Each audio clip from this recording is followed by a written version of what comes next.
અગાઉ આપણે ઓક્સિડેશન પ્રક્રિયા જોઈ, દહન પ્રક્રિયા જોઈ, યોગશીલ જોઈ અને વિસ્થાપન પ્રક્રિયા જોઈ. હવે કાર્બન સંયોજનના બે મહત્વના ઘટકો ઇથેનોલ અને ઇથેનોઇક એસિડ, એમના ભૌતિક ગુણધર્મો અને રાસાયણિક ગુણધર્મો જોવાના છે. તો એમાંનું પહેલું છે ઇથેનોલ. ઇથેનોલનો ભૌતિક ગુણધર્મો. ઇથેનોલ સામાન્ય રીતે આપણે શું કહીએ છીએ? એને આલ્કોહોલ તરીકે ઓળખીએ છીએ. એટલે અહીંયા ચિત્ર ઉપર તમે જોયું તમને ખબર પડી ગઈ કે ભાઈ શું વસ્તુ છે આની અંદર, કે આમાં આલ્કોહોલ વિશે છે, બરોબર. એટલે આપણે કોઈ પણ પ્રકારનું ભવિષ્યની અંદર, અત્યારે હાલ તો નહીં પણ ભવિષ્યમાં પણ કોઈ પણ પ્રકારનું એવા નશાકારક પદાર્થનું સેવન કરવું જોઈએ નહીં. ઓકે, અને ધ્યાન રાખવું જોઈએ, કેમ કે એનાથી માત્ર તમારું શરીર નહીં પણ તમારું કુટુંબ આખું બરબાદ થઈ જાય. રેડી? શું થઈ જાય? સંબંધ એ તો બગડે તારી તો. ઓકે, તો આનાથી મોટું નુકસાન થાય છે, જેના કારણે આપણે કંઈ કરવું જોઈએ નહીં. શારીરિક, આર્થિક બધા પ્રકારનું નુકસાન થતું હોય છે, બરોબર. એટલે આલ્કોહોલનું સેવન કરવું જરૂરી નથી. ઇથેનોલના ભૌતિક ગુણધર્મો અને રાસાયણિક ગુણધર્મો જોઈએ તો પહેલું ઇથેનોલના ભૌતિક ગુણધર્મો. મતલબ ઇથેનોલ શું છે, કઈ રીતનું હોય છે? ઓરડાના તાપમાને ઇથેનોલ પ્રવાહી છે. કયા સ્વરૂપમાં હોય છે? પ્રવાહી સ્વરૂપે છે. રૂમ ટેમ્પરેચર એ કેવું હોય? પ્રવાહી સ્વરૂપે હોય છે. ઇથેનોલને સામાન્ય રીતે આપણે આલ્કોહોલ કહીએ છીએ. આલ્કોહોલ કોને કહેવાય? ઇથેનોલ જે સૂત્ર છે કે નહીં, CH3CH2OH, આને સામાન્ય રીતે આપણે શું કહીએ? આલ્કોહોલ જ કહેવામાં આવે છે. તે તમામ પ્રકારના આલ્કોહોલિક પીણાનો એક સક્રિય ઘટક છે. આલ્કોહોલિક પીણા મતલબ કે નશાકારક જે પણ પીણું છે એ બધાની અંદર આ ઇથેનોલ આવેલો હોય છે. તે સારો દ્રાવક હોવાથી તે દવાઓ જેવી કે ટિંકચર, આયોડિન, કફ સિરપ તેમજ અન્ય શક્તિવર્ધક દવાઓમાં પણ તેનો ઉપયોગ થતો હોય છે. તે દ્રાવક સારો છે, કે કોઈ પણ દ્રાવણની અંદર દ્રાવ્ય થઈ જાય છે એટલે સારો દ્રાવક છે, બરાબર. કોઈ પણ પ્રમાણના દ્રાવણની અંદર પણ એ વ્યવસ્થિત દ્રાવ્ય થઈ જાય છે, આથી એ સારો દ્રાવક છે અને એનો ઉપયોગ દવા માટે પણ થાય. પૂછી શકે ઇથેનોલનો ઉપયોગ જણાવો, તો ઇથેનોલનો ઉપયોગ કયો છે? તો કે દવાઓમાં ટિંકચર, આયોડિન, કફ સિરપ, જે નાના બાળકોને સિરપ પીવડાવવામાં આવે ને શરદી માટેની, એની અંદર પણ ઇથેનોલ આવેલો હોય છે. અને અનેક શક્તિવર્ધક દવાઓનો પણ ઉપયોગ થાય છે. એટલે દવા ઉપર લખેલું ભાઈ નાના બાળકથી દૂર રાખવું. જો નાનું બાળક પી જાય તો એને નશો ચડે, ભાઈ આખી બોટલ જો ભૂલથી પીવાઈ જાય ને તો નશો ચડે અને એ પોતે એટલે કે ઇથેનોલની અસર થાય એના ઉપર અને પછી ઊંઘી જાય આખું. એટલે આ દવા એના માટે જ હોય છે. દવા નાના બાળકને કેમ? કેમ કે નાનું બાળક હોય ને એને શ્વાસ લેવામાં તકલીફ પડે, એને ખબર ના પડે કે નાક બંધ થઈ ગયું છે તો મોઢેથી શ્વાસ લઉં, એટલે આખી રાત રો કરતું હોય. એટલે આ દવા પીવડાવો તો એને રાહત મળે, પોતે ઊંઘી જાય, આખી રાત શાંતિ સુધી જાય, ઊંઘી જાય. આપણે નાનપણથી જ બાળકને આની ટેવ પાડીએ છીએ. અત્યારે હાલ હું તમને એમ કહું કે તમે નશા ના કરતા, કેમ કે નાનપણથી જ ટેવ પડી ગઈ હોય, બરોબર. એટલે હા, એને ખબર નથી કે આગળ જતા કામ આવવાનું નથી. ઓકે, તો એ કફ સિરપની અંદર પણ આ પ્રકારની દવાઓ અથવા ઇથેનોલ આવેલો હોય છે, એટલે એની અસર થતી હોય છે. પણ ખબર નથી, અમુક વખતે નથી થતું હતું. મારી બેબી નાની હતી ને તે આખી એક બોટલ પી ગઈ, તો આ રાતે 12 વાગ્યા સુધી જાગી. ઊંઘવાની તો વાત અલગ રહી, આખો દિવસ ના ઊંઘી, રાત્રે 12 વાગ્યા સુધી જાગી. બોલો, જબરદસ્ત ના કહેવાય? કદાચ દવા એક્સપાયર થઈ ગયેલી હશે, હે શી ખબર, શક્તિવર્ધક તરીકે ઉપયોગ થઈ ગયો છે બને કદાચ. તો પણ આવું કોઈ ટ્રાય કરવાનો. ઓકે, ઇથેનોલના તમામ પ્રમાણમાં પાણીમાં દ્રાવ્ય છે ભાઈ. ઇથેનોલ તમામ પ્રમાણમાં મતલબ આટલું પાણી હોય, આટલું પાણી હોય, આટલું પાણી એમાં એ દ્રાવ્ય થઈ જાય છે. ઇથેનોલનું થોડી માત્રામાં સેવન નશો ઉત્પન્ન કરે છે. થોડી માત્રામાં પણ એનું સેવન કરવામાં આવે તો એ નશાકારક છે. આમ કરવું અપરાધ ભરેલું છે, એટલે કોઈએ કરવાનું નહીં. આપણે ગાંધીજીના ગુજરાતમાં છીએ અને ગાંધીજીના ગુજરાતમાં દારૂબંધી છે. કોઈ દારૂ પીવાનો નથી, કોઈ કોમેન્ટ ના કરતા, બરોબર. છતાં તે સમાજમાં વ્યાપકપણે થાય છે. શુદ્ધ આલ્કોહોલની અલ્પ માત્રા, શુદ્ધ એટલે 100% શુદ્ધની વાત કરી છે ભાઈ, 100% પ્રમાણ. આજે જે પણ પીણાઓમાં હોય છે કે નશાકારક પીણામાં, એમાં 100% આલ્કોહોલ હોય નહીં. એનું એક માત્રા હોય, એક પ્રમાણ હોય છે કે ભાઈ આટલા પ્રમાણમાં 10%, 20%, 7% આવું નાખવાનું ખબર હોય. એનાથી વધારે પ્રમાણ મિક્સ હોય નહીં. પણ 100% શુદ્ધની વાત કરી હોય ને તો 100% શુદ્ધ આલ્કોહોલ જે લેવામાં આવે ને તો એનું અલ્પ માત્રા પણ ઘાતક છે, માણસને મારી શકે છે. 100% શુદ્ધ આલ્કોહોલ માણસને મારી શકે છે, બરોબર. અને આલ્કોહોલનું સેવન એ અનેક પ્રકારના સ્વાસ્થ્ય સમસ્યાઓ તરફ દોરી જાય છે. મતલબ આ કરવું જોઈએ નહીં. સે નો ટુ આલ્કોહોલ. આલ્કોહોલને શું કહેવાનું? ના. સે નો ટુ આલ્કોહોલ, બરોબર.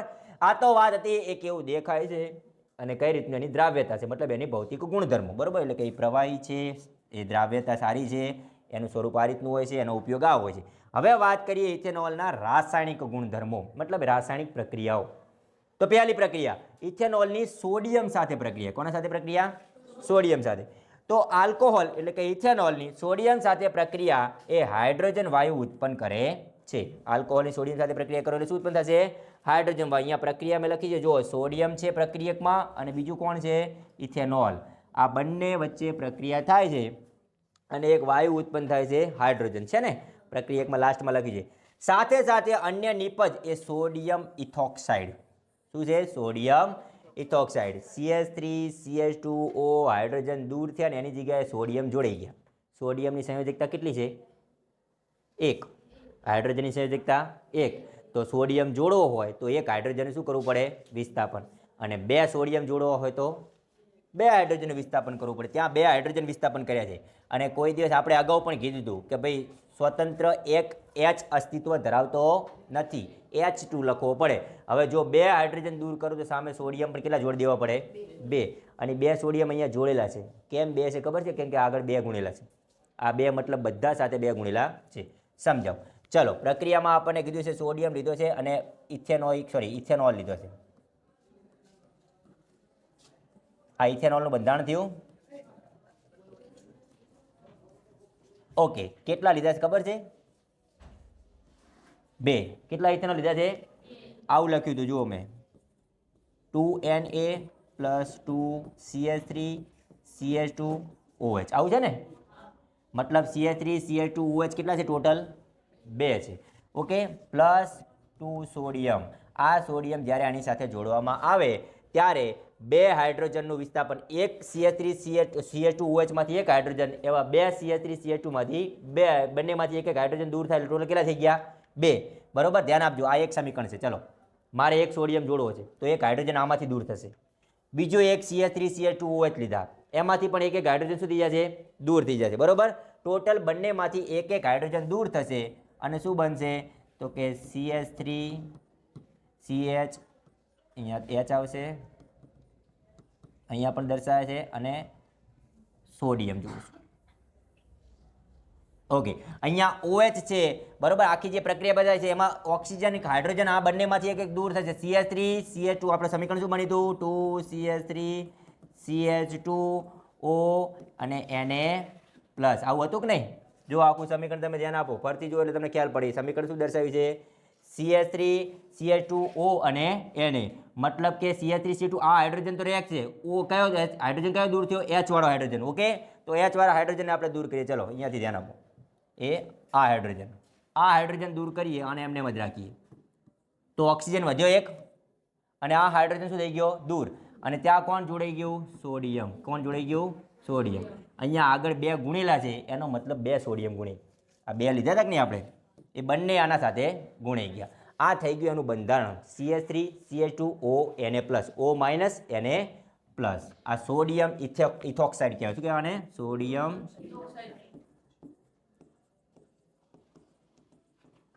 ઇથોક્સાઇડ. બરોબર, ઓકે. તો આનું નામ થઈ ગયું સોડિયમ ઇથોક્સાઇડ. આ હતું ઇથેનોલ. આ એમના સમીકરણ છે અને આ એમનું બંધારણ સૂત્ર છે. એટલે કે આ પ્રમાણે જોડાય. એક હાઇડ્રોજન વિસ્થાપન થઈને એક સોડિયમ જોડાણો, સેમ ટુ સેમ બીજામાંથી પણ હાઇડ્રોજન વિસ્થાપન થઈને બીજો સોડિયમ જોડાણો. ટોટલ 2 સમીકરણ છે. આગળ 2 વડે ગુણ્યા છે. સમીકરણ સંતુલિત પણ છે ભાઈ. જુઓ, અહીંયા તમે 2 સોડિયમ લીધા છે તો અહીંયા પણ સોડિયમ કેટલા છે? 2 જ. બરોબર, અને જે 2 હાઇડ્રોજન વિસ્થાપન થયા, એક 2 વખત થયા કહેવાય. કેટલી વખત થયા કહેવાય? 2 અલગ અલગ હાઇડ્રોજન. તે તમે લખી નાખ્યા H2. થઈ ગયું સમીકરણ સંતુલિત. આ પ્રમાણે સમીકરણ બને છે. આ એનું બંધારણ થઈ ગયું. ઓકે, તો આ રીતે સોડિયમ સાથે પ્રક્રિયા કરવામાં આવે ઇથેનોલની તો એક તો હાઇડ્રોજન નિપજ મળે છે અને એ જે હાઇડ્રોજન દૂર થયા ત્યાં સોડિયમ જોડાઈ ગયો એટલે બીજી નિપજ બની આપણે સોડિયમ ઇથોક્સાઇડ. સોડિયમ ઇથોક્સાઇડ. પ્રશ્ન પૂછી શકે સોડિયમ ઇથોક્સાઇડનું અણુસૂત્ર લખો અથવા સોડિયમ ઇથોક્સાઇડનું બંધારણ દર્શાવો, તો એ બંધારણ તમને ખબર હોવી જોઈએ. હા, તો વાંધો નહીં, જે પ્રમાણે સાચા લખી નાખો. આમાં જેમ લખે સાચા કરે એ પ્રમાણે લખી નાખો. તો આ થઈ ગઈ 2 નિપજ આપણને, સોડિયમ ઇથોક્સાઇડ અને હાઇડ્રોજન વાયુ. મતલબ કે ઇથેનોલની સોડિયમ સાથે પ્રક્રિયા કરી એ. બીજી અસંતૃપ્ત હાઇડ્રોકાર્બન આપતી પ્રક્રિયા અથવા બીજી રીતે કહીએ તો ઇથેનોલનું નિર્જલીકરણ. અસંતૃપ્ત હાઇડ્રોકાર્બન આપતી પ્રક્રિયા, મતલબ એવી પ્રક્રિયા, ઇથેનોલની એવી પ્રક્રિયા થાય છે કે જેમાં ઇથેનોલ પોતે કેવા હતા, એકલ બંધ બનાવતો હતો. કેવો બનાવતો હતો? એકલ બંધ. અને એકલ બંધમાંથી શું બની ગયો? અહીંયા કાર્બન કાર્બન વચ્ચે દ્વિબંધ. એનો મતલબ અસંતૃપ્ત બન્યો. શું બન્યો? અસંતૃપ્ત બન્યો. બરોબર. આ ઇથેનોલનું સ્વરૂપ હતું એ સંતૃપ્ત હતું, કેમ કે ત્યાં કાર્બન કાર્બન વચ્ચે શું હતા? એકલ બંધ હતા. આ સૂત્ર જુઓ, તમને કાર્બન કાર્બન વચ્ચે કયો બંધ દેખાય છે? એટલે સંતૃપ્ત છે. પણ એમાંથી બનાવવાનું શું છે? અસંતૃપ્ત. શું બનાવવાનું છે? મતલબ કાર્બન કાર્બન વચ્ચે દ્વિબંધ. તો આ પ્રક્રિયાને બીજી કઈ રીતે ઓળખાય? તો કે અસંતૃપ્ત હાઇડ્રોકાર્બન આપતી પ્રક્રિયા. બીજી રીતે કહેવાય તો કે ઇથેનોલનું નિર્જલીકરણ. ઇથેનોલનું શું થાય છે?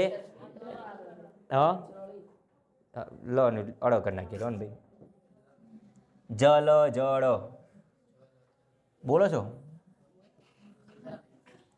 નિર્જળીકરણ. જડી? ઓકે. મોર પાણી દૂર કરવાનું છે, નામ ઉપરથી ખબર પડે. નિર્જળ, નિર્જળ, નિર્જળ કરવું મતલબ પાણી દૂર કરવું. તો સ્વાભાવિક છે, નિપજમાં જુઓ, એક નિપજ શું છે? પાણી. આના ઉપરથી ખબર પડે કે નહીં? એક નિપજ શું છે? પાણી. પાણી નિપજમાં મળશે આપણને એક. તો પાણી એટલે કે H2O દૂર કરીએ તો બાકી વધે એ સમીકરણ બનાવી દો ને જોડી દો એમને, તો CH2 બની જશે ડબલ બોન્ડ સાથે. આમાં આ શું છે? આનું નામ શું છે ભાઈ? ઇથિન. શું નામ છે? ઇથિન. ચલો આનું પણ બંધારણ તમને બંધારણ દ્વારા સમજાવું. સમીકરણમાં ના ખબર પડે તો આપણે બંધારણ દ્વારા સમજીએ દરેકને. હા, આલ્કિન ઉપરથી 2 કાર્બનમાં ઇથિન. ચાલો શું કર્યું? તો કે લીધો આપણે એક ઇથેનોલ CH3CH2OH. એનું બંધારણ લખીએ તો CH3CH2OH. આ પ્રમાણે દર્શાવાય ને? ઓકે. આમાંથી આનું નિર્જલીકરણની પ્રક્રિયા કરી, પાણી દૂર કરે, મતલબ H2O દૂર થયા. શું દૂર થયા? H2O. હવે H2O દૂર કરો તો વધે શું? ડબલ બોન્ડ સાથે અહીંયા CH2 બને, અહીંયા CH2 બને. બરોબર. મતલબ એક હાઇડ્રોજન આનો દૂર કરી દઈશું. એક હાઇડ્રોજન આપણે શું કરી દઈશું? આનો દૂર કરશું. તો ચલો, એક હાઇડ્રોજન આનો દૂર થઈ ગયો, અને એમને એમ રાખ્યા એટલે કે CH2 રહ્યા. આ બંનેથી દૂર થાય એટલે જુઓ, 2 હાઇડ્રોજન અને 1 ઓક્સિજન. 2 હાઇડ્રોજન અને 1 ઓક્સિજન. ટોટલ થઈ ગયા CH2.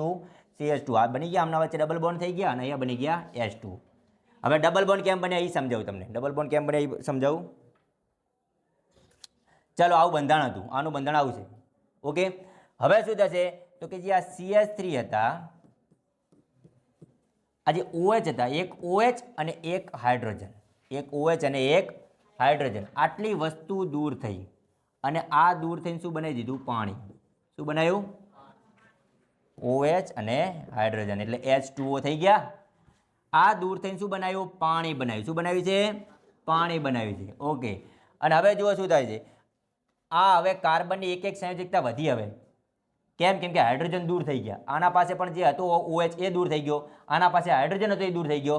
આ એકલ બંધ અહીંયા બનાવે, એની જગ્યાએ પોતાના ઇલેક્ટ્રોનની ભાગીદારી કરી અને બંને જણા એક એક ઇલેક્ટ્રોનની ભાગીદારી કરી અને વચ્ચે દ્વિબંધ બનાવે છે. એટલે શું બની ગયા?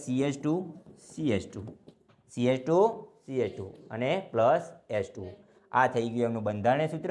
આ એમનું રાસાયણિક સમીકરણ, જે રાસાયણિક સૂત્ર અણુસૂત્ર પ્રમાણે બનાવ્યું. 2 રીતે તમે સૂત્રો બનાવી શકો છો, કેમ કે અહીંયાથી એક હાઇડ્રોજન દૂર થયો અને OH દૂર થઈ અને પાણી દૂર થયું, H2O દૂર થઈ ગયા. હવે H2O દૂર થયા તો વધ્યું શું? અહીં પણ CH2 વધ્યા, અહીંયા પણ CH2 વધ્યા. મતલબ કાર્બન હજુ એક બંધ બનાવી શકે છે. કેમ? કેમ કે તમે જુઓ, આ એક બંધ અહીંયા હતો, એક અહીંયા હતો, એક અહીંયા હતો. આ કાર્બનના ટોટલ કેટલા બંધ હતા? 3. સેમ ટુ સેમ આ કાર્બનના પણ કેટલા બંધ હતા? 1, 2 અને 3. તો હજુ એક એક બંધ કાર્બન બનાવી શકે, પણ એના પાસે હાઇડ્રોજન કે બીજો કોઈ પરમાણુ, વિષમ પરમાણુ હતો નહીં. તો શું કરશે? કાર્બન કાર્બન સાથે બંધ બનાવી દેશે. એક એક ઇલેક્ટ્રોન જે વધારાના હતા કે નહીં, એની ભાગીદારી કરીને બીજો એક બંધ બનાવી દીધો. એટલે આ છે સંતૃપ્ત. જ્યારે આ દ્વિબંધ છે, આલ્કિન છે, એ શું છે? તો આ પ્રક્રિયાને એક તો પાણી દૂર કર્યું એટલે નિર્જલીકરણ પણ કહેવાય. આવું જ લખાય ને? આવું જ છે નિર્જલીકરણ ગુજરાતીમાં. નિર્જળી. આ રેડી છે? એક તો પાણી દૂર થયું તો આ પ્રક્રિયા નિર્જલીકરણ કહેવાય. બીજું અસંતૃપ્ત બનાવ્યો છે તો આ પ્રક્રિયાનો પ્રશ્ન આ રીતે પણ પૂછી લે. અસંતૃપ્ત હાઇડ્રોકાર્બન મેળવવાની પ્રક્રિયા. આ 2 રીતે પૂછી શકે. ઓકે. તો આ બંને રીતે તમને આ પ્રશ્ન પૂછી શકાય છે. ઓકે. તો આ એના સમીકરણ લખ્યા. દર વખતે તમારે બંધારણ લખવું જરૂરી નથી, પણ તમને સમજાવવા માટે કે કેમ એ CH2 બન્યા. ઓકે. એટલે હું બંધારણ લખું છું. ઇથેનોલને વધુ સાંદ્ર સલ્ફ્યુરિક એસિડ સાથે 443 કેલ્વિન તાપમાને ગરમ કરતા ઇથેનોલનું નિર્જલીકરણ થાય. હવે નિર્જલીકરણમાં પાણી દૂર થાય, પાણી એમને દૂર થાય નહીં, ગરમ કરવું પડશે. કોની હાજરીમાં? સાંદ્ર સલ્ફ્યુરિક એસિડ. સલ્ફ્યુરિક એસિડની હાજરીમાં અહીંયા હશે ભાઈ, સાંદ્ર સલ્ફ્યુરિક એસિડ H2SO4 ની હાજરીમાં, બરોબર. એને ગરમ કરવામાં આવ્યો, કેટલા તાપમાને? 443 કેલ્વિન તાપમાને ગરમ કરતા ઇથેનોલનું નિર્જલીકરણ થશે અને એના પરિણામે શું બનશે? ઇથિન. શું બની જશે? ઇથિન. મતલબ કે અસંતૃપ્ત હાઇડ્રોકાર્બન બને છે. આ વિધાન યાદ રાખવાનું, યા તો પછી આ સમીકરણ યાદ રાખો કે ભાઈ ઇથેનોલનું સાંદ્ર સલ્ફ્યુરિક એસિડની હાજરીમાં 443 કેલ્વિન તાપમાને ગરમ કરતા ઇથેનોલમાંથી શું બને છે? ઇથિન બને છે, અથવા પાણી દૂર થાય છે, એટલે કે નિર્જલીકરણ થાય છે. આ પ્રક્રિયા અથવા આ નિપજ આ રીતની બનતી હોય છે, બરોબર. એને આપણે ઇથેનોલનું નિર્જલીકરણ કહેવામાં આવે છે. સાંદ્ર સલ્ફ્યુરિક એસિડને નિર્જલીકરણ કરતા કહી શકાય, કેમ કે આના કારણે જ થયું ને. અગાઉનો પ્રશ્ન તો ખબર છે આપણે, ઓક્સિડેશન કરતા કોને કહેતા હતા? જેના મદદથી ઓક્સિડેશન થતું હતું. અહીંયા જેના મદદથી નિર્જલીકરણ થયું એને આપણે શું કહીએ? નિર્જલીકરણ કરતા.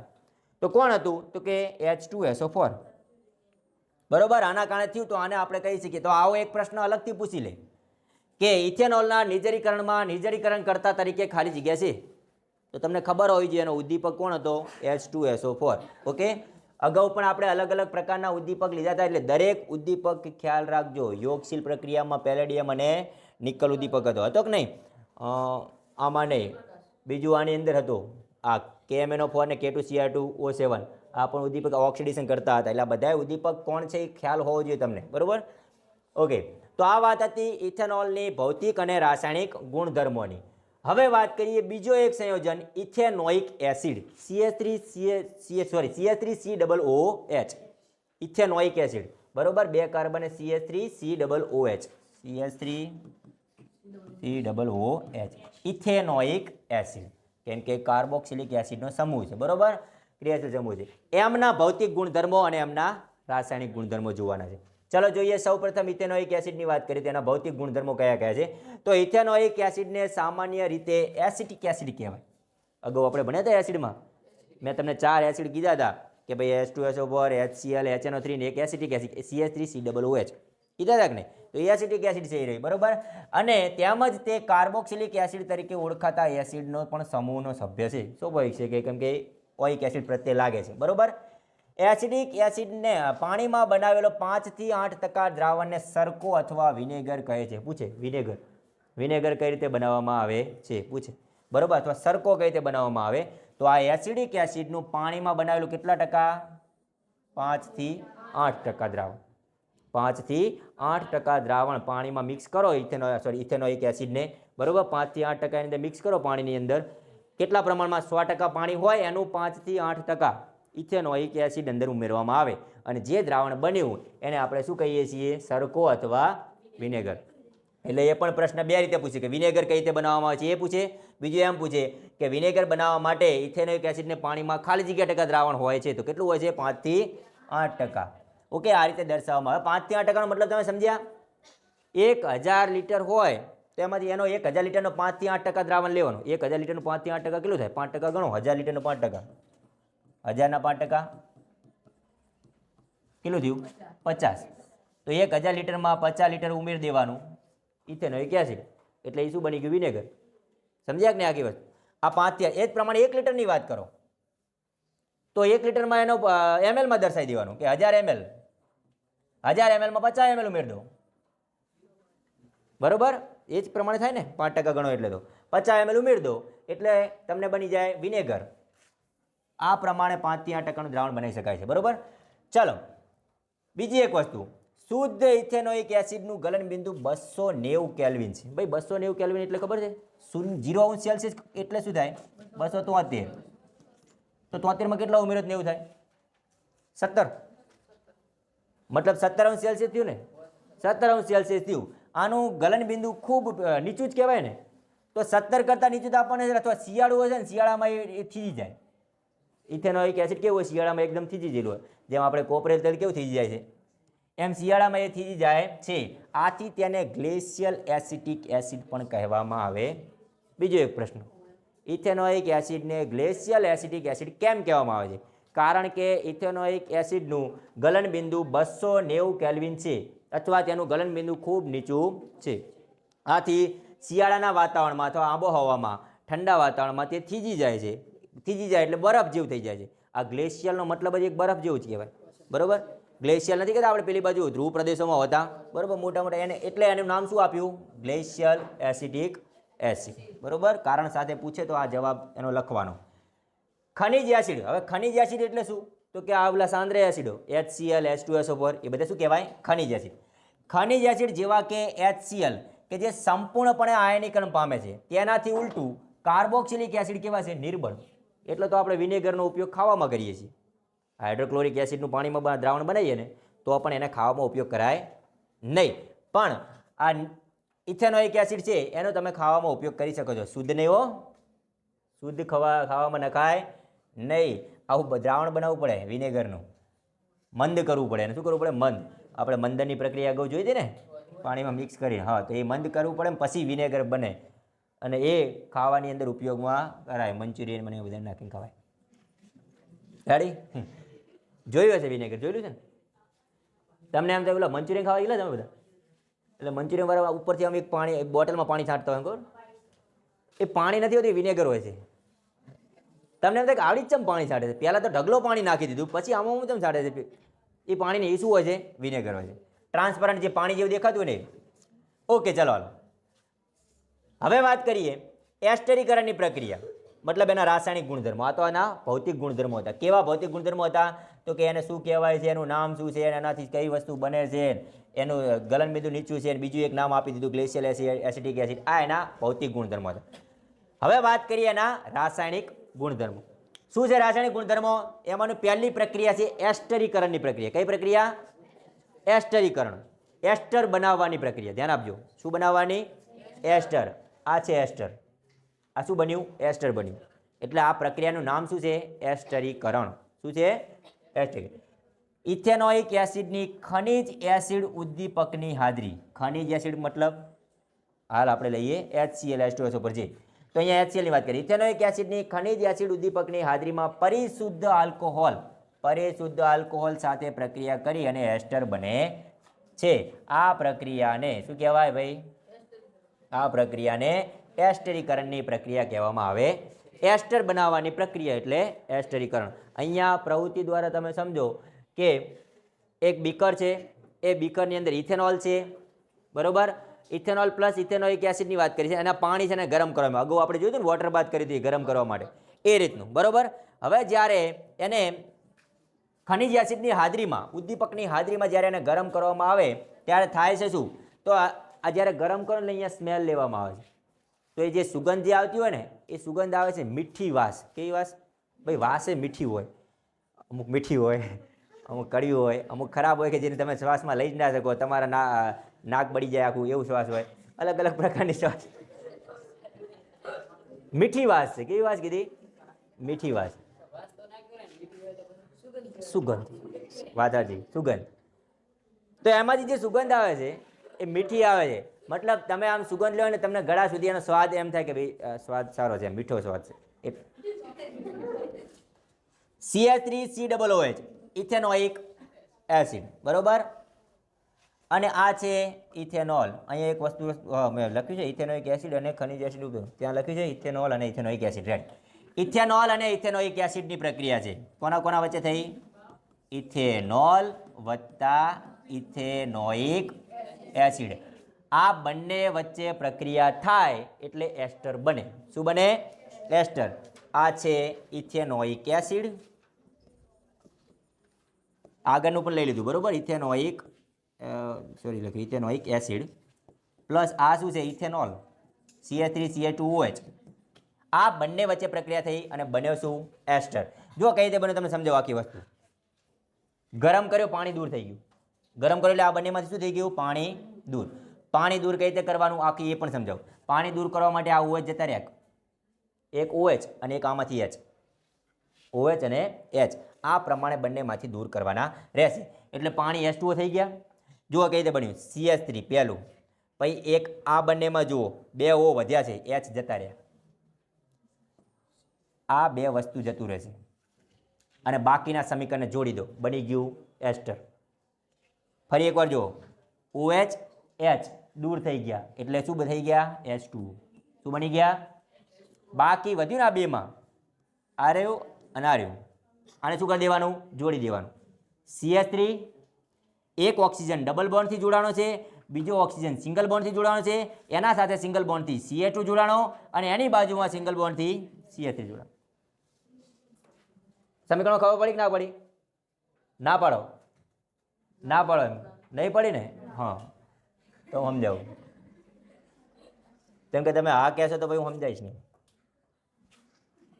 કોના કોના વચ્ચે પ્રક્રિયા હતી ઇથેનોલ વત્તા ઇથેનોઇક એસિડ બરોબર ચલો પહેલા ઇથેનોલનું બંધારણ લખું છું CH3CH2OH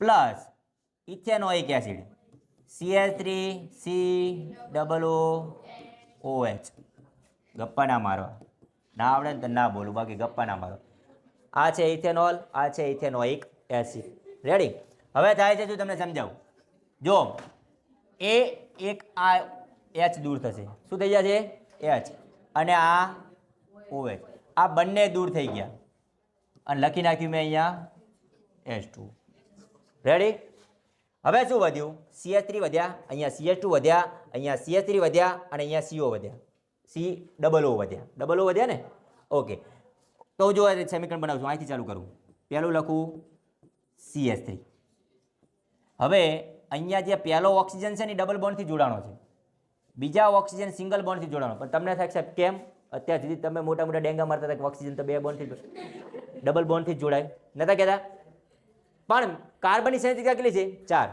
કાર્બન આજુબાજુ ટોટલ કેટલા બંધ બનાવી શકે 4 તો સેમ ટુ સેમ ઓક્સિજનની સંયોજકતા કેટલી 2 તો ઓક્સિજન પણ આજુબાજુ ટોટલ કેટલા બંધ બનાવશે ભલે એક આના સાથે બનાવ્યો પણ બીજો બંધ કોના સાથે બનાવશે ખબર છે આના સાથે સમજ્યા આખી વસ્તુ ચલો આનું પણ બંધારણ લખીએ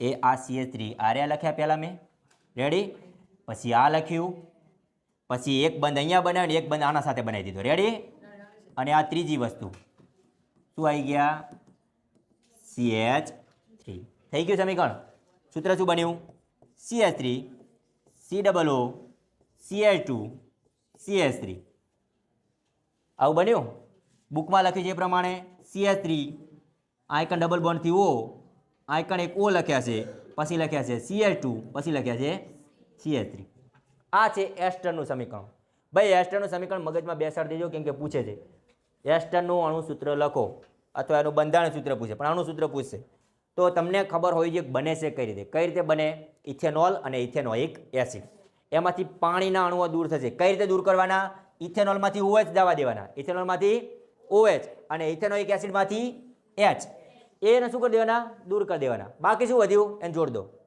બાકી વધ્યું શું કરી દો જોડ દો કોને કોને તો કે CH3 C ડબલ બોન્ડ સાથે O અને બીજો આ O સાથે સિંગલ બોન્ડ સાથે કોણ જોડ દો CH2 કેમ CH2 જોડે સાહેબ તમને એમને CH3 ના જોડ દેવા પણ વચ્ચેના કાર્બન સાથે કોઈ દિવસ CH3 જોડાય કેમ કે એક બંધ અહીંયા બનાવ્યો અને બે બંધ અહીંયા બનાવ્યો ત્રીજો બંધ આના બનાવ્યો 4 થઈ ગયા એટલે વચ્ચેના કાર્બન સાથે તો બે જ હાઇડ્રોજન લઈ લેવાના એટલે આ CH2 વાળું સૂત્ર રહ્યું ને એ વચ્ચે જોડ દો અને છેલ્લે કોને જોડ દો પાછો CH3 પર બની ગયું આખું સમીકરણ આ થઈ ગયું એસ્ટરનું બંધારણ કો અને આ થઈ ગયું એસ્ટરનું અણુ સૂત્ર યાદ રહેશે કોના કોના વચ્ચે પ્રક્રિયા થઈ ઇથેનોલ અને ઇથેનોઇક એસિડ તો ઇથેનોલ અને ઇથેનોઇક એસિડ વચ્ચે રાસાયણિક પ્રક્રિયા થઈ અને એસ્ટરની બનાવટ થાય છે બરોબર કોણ હાજરીમાં કોણ હોય છે ખનિજ એસિડ ઉદ્દીપક તરીકે હોય છે આ થઈ ગયું એસ્ટરનું સમીકરણ થઈ ગયું અને મેં તમને બંધારણ દ્વારા પણ સમજાવ્યું ખ્યાલ પડશે હવે અને H2O દૂર થઈ ગયા એસ્ટર મીઠી વાસ ધરાવતો પદાર્થ છે વાસ લખ્યું છે બુકમાં એસ્ટર મીઠી વાસ ધરાવે છે શું ધરાવે છે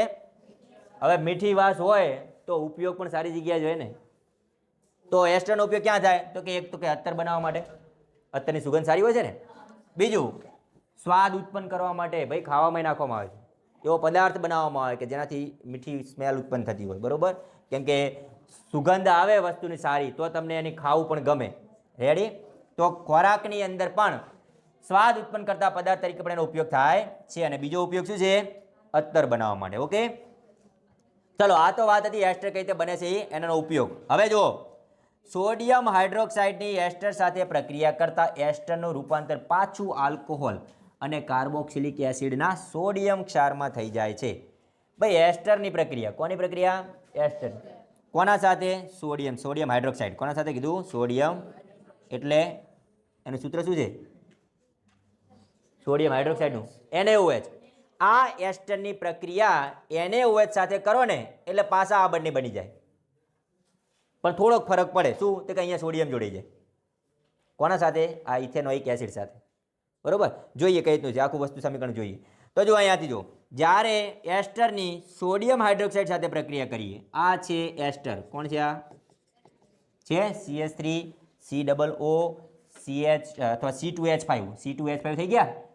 તો આ સૂત્ર પણ કહેવાય હો, CH2H3 પણ કહેવાય અને C2H5 પણ કહેવાય, કેમ કે 2 કાર્બન અને 5 હાઇડ્રોજન છે. આ છે એસ્ટર. એસ્ટરને NaOH ની હાજરીમાં પ્રક્રિયા કરી, મતલબ NaOH સાથે પ્રક્રિયા કરી તો જો આ શું બની ગયું? ઇથેનોલ. આ શું છે? CH3CH2OH છે ને? અરે તો આ ઇથેનોલ છે. પ્લસ CH3COO H હતા ને એની જગ્યાએ સોડિયમ જોડાઈ ગયા. H ની જગ્યાએ શું જોડાઈ ગયા? સોડિયમ. તો આનું નામ તો આપણે અગાઉ પણ આપ્યું હતું ને, બરોબર? તો એટલે કે સોડિયમ ક્ષાર કહેવાય, કાર્બોક્સિલિક એસિડનો સોડિયમ ક્ષાર એવું બન્યું કહેવાય. આ મૂળ તો એક પ્રકારનો કાર્બોક્સિલિક એસિડ જેવો જ નથી. CH3COOH કાર્બોક્સિલિક એસિડ છે કે નહીં? હાઇડ્રોજન દૂર થઈને ત્યાં સોડિયમ જોડાણો, એનો મતલબ કાર્બોક્સિલિક એસિડનો સોડિયમ ક્ષાર બને છે. ફરી એકવાર જોજો, આમાંથી તમે એસ્ટર બનાવ્યું, એસ્ટરની NaOH સાથે પ્રક્રિયા કરી તો પાછા આ બંને બની ગયા, પણ ફરક શું છે? ઇથેનોલ બનશે, ઇથેનોલ કમ્પ્લીટ બનશે, પણ અહીંયા શું લખવાનું? Na. ત્યાં શું દર્શાવવાના? Na. બરોબર? આટલો ફરક છે. જુઓ, આ છે ઇથેનોલનું સૂત્ર અને આ છે ઇથેનોઇક એસિડનું, પણ એનું નામ થાય ઇથેનોઇક એસિડનો સોડિયમ ક્ષાર. બરોબર? આ પ્રમાણે આપણે એસ્ટર બનાવી શકીએ છીએ. બીજા નંબરની પ્રક્રિયા ઇથેનોઇક એસિડની. ઇથેનોઇક એસિડની બેઝ સાથે પ્રક્રિયા. આ તો આપણે અગાઉ પણ ભણ્યા. એસિડની બેઝ સાથે પ્રક્રિયા કઈ પ્રક્રિયા કહેવાય? યાદ છે? હા, તટસ્થીકરણની પ્રક્રિયા. ક્ષાર અને, તો અહીંયા પણ એ જ બનશે, ક્ષાર અને પાણી. એસિડ તો છે જ ને, આ એસિડ તો છે જ ને. એસિડની NaOH સાથે પ્રક્રિયા કરી તો જો ક્ષાર બન્યો, પણ કયો? કાર્બોક્સિલિક એસિડનો સોડિયમ ક્ષાર. અને શું કહેવાય? કાર્બોક્સિલિક એસિડનો સોડિયમ ક્ષાર. એનું નામ છે સોડિયમ ઇથેનોએટ અથવા સોડિયમ એસિટેટ. એનું નામ યાદ રાખજો, સોડિયમ ઇથેનોએટ કહેવાય યા તો સોડિયમ એસિટેટ. બે નામ આવ્યા અગાઉ. અગાઉ એક નામ હતું સોડિયમ ઇથોક્સાઇડ. ક્યાં ગયો? આ રહ્યો CH3 CH2O- Na+. આનું નામ શું છે? સોડિયમ ઇથોક્સાઇડ. જ્યારે આનું નામ શું છે? આમાં બંનેમાં તફાવત તમને દેખાય સમીકરણમાં? ઓલો આલ્કોહોલમાંથી બન્યો હતો અને આ શેમાંથી બન્યો છે? કાર્બોક્સિલિક એસિડમાંથી બન્યો છે. બરોબર? એટલે નામ અલગ અલગ છે. સોડિયમ ઇથેનોએટ નામ છે અથવા સોડિયમ એસિટેટ પણ કહેવામાં આવે છે. કઈ રીતે? તો કે ભાઈ ઇથેનોઇક એસિડની સોડિયમ હાઇડ્રોક્સાઇડ સાથે એટલે બેઝ સાથે પ્રક્રિયા કરો. એસિડની બેઝ સાથે પ્રક્રિયા, એસિડ વત્તા બેઝ. બેઝ જો બને શું? ક્ષાર પ્લસ પાણી. તો આ પાણી બની ગયું ને આ થઈ ગયો ક્ષાર. CH3 શું કરવાનું? તો કે ભાઈ આ OH અને આ H દૂર કરી દો, પાણી બની ગયું. અને આ સોડિયમને જોડી દો અહીંયા, CH3COO Na થઈ ગયા. તો આ થઈ ગયું. શું બન્યું? તો કે ઇથેનોઇક એસિડની બેઝ સાથેની પ્રક્રિયા. હવે બેઝ કે એટલે NaOH જ લઈ લેવાનો. હવે ધીમે ધીમે આપણે સાબુ તરફ જઈએ છીએ. કેમ ખબર છે? કેમ કે આ સૂત્ર જે બનાવે છે કે નહીં, આની લાંબી શૃંખલા બને ને, આ લાંબી શૃંખલા સાબુના અણુની બનશે. એટલે આપણે એ બાજુ જઈશું. છેલ્લો પ્રશ્ન આપણો એ જ છે. ચાલો ત્રીજી પ્રક્રિયા લઈ લઈએ. ઇથેનોઇક એસિડની કાર્બોનેટ અને હાઇડ્રોજન કાર્બોનેટ સાથે પ્રક્રિયા. ફરી એકવાર જુઓ, ફરતી આવી. એસિડની ધાતુના કાર્બોનેટ અને એસિડની ધાતુના હાઇડ્રોજન કાર્બોનેટ સાથે પ્રક્રિયા. એસિડ બેઝ ચેપ્ટરમાં આ બંને ભણી ગયા છો તમે. ખાલી ફરક શું હતો? ત્યાં તમે એસિડ તરીકે કોણ લેતા હતા? HCl લેતા હતા, કાં તો H2S ઉપર આવું લેતા હતા ને. અહીંયા તમારે કોણ લેવાનું? Ethanoic acid. નિપજ તો એવી જ બને. શું હતું તમને યાદ છે? એસિડની ધાતુના કાર્બોનેટ સાથે પ્રક્રિયા. બોલો, ક્ષાર, પાણી અને એક નવું તત્વ ઉમેરાય છે કાર્બન ડાયોક્સાઇડ. આમાં પણ એવું જ બનશે. ચાલો, ધાતુનો કાર્બોનેટ છે સોડિયમ કાર્બોનેટ. આ થઈ ગયો ક્ષાર, આ થઈ ગયો પાણી, આ થઈ ગયું carbon dioxide. Same to same એસિડની ધાતુના હાઇડ્રોજન કાર્બોનેટ એટલે વચ્ચે H આવી ગયો. CH3COOH NaHCO3 ધાતુનો હાઇડ્રોજન કાર્બોનેટ સેમ નિપજ ધાતુનો ક્ષાર પાણી કાર્બન ડાયોક્સાઇડ. અગાઉ આ પ્રક્રિયા તમે ભણી ગયા છો, પણ ત્યાં તમે એસિડ લેતા હતા કયા HCl H2SO પર આવા એસિડ લેતા હતા. અહીંયા તમને સ્પેશિયલી કીધું છે કોના માટે? Ethanoic acid. પણ નિપજ તો જેવી ત્યાં બનતી હતી ને એ જ આવે. એસિડ બેઝમાં ભણી ગયા કે નહીં? એ જ આવે. બરોબર. એટલે આ બંને પ્રક્રિયાઓ તમને આવડી જવી જોઈએ. તો ઇથેનોઇક એસિડના ટોટલ આપણે 3 રાસાયણિક પ્રક્રિયા જોઈ. એક એસ્ટરીકરણ જોયું, એસ્ટરીકરણમાંથી પછી ઓક્સાઇડ બનાવ્યો સોડિયમ ક્ષારવાળો, પછી ઇથેનોઇક એસિડની એસ બેઝ સાથે પ્રક્રિયા, અને ઇથેનોઇક એસિડની ધાતુનો કાર્બોનેટ અને ધાતુના હાઇડ્રોજન કાર્બોનેટ સાથેની પ્રક્રિયા. ધાતુનો કાર્બોનેટ કે એટલે સોડિયમ કાર્બોનેટ જ લેવાનો, અને ધાતુનો હાઇડ્રોજન કાર્બોનેટ એટલે ક્યાં ને એટલે સોડિયમ હાઇડ્રોજન કાર્બોનેટ જ લેવાનો. ખાવાનો સોડા, ધોવાનો સોડા, એ બે જ હતા ને? યાદ છે ભાઈ? ક્ષારમાં આપણે ભણ્યા હતા એસિડ બેઝ ક્ષારની અંદર. ઓકે, તો આ વાત હતી ઇથેનોઇકના રાસાયણિક અને ભૌતિક ગુણધર્મો. ચલો.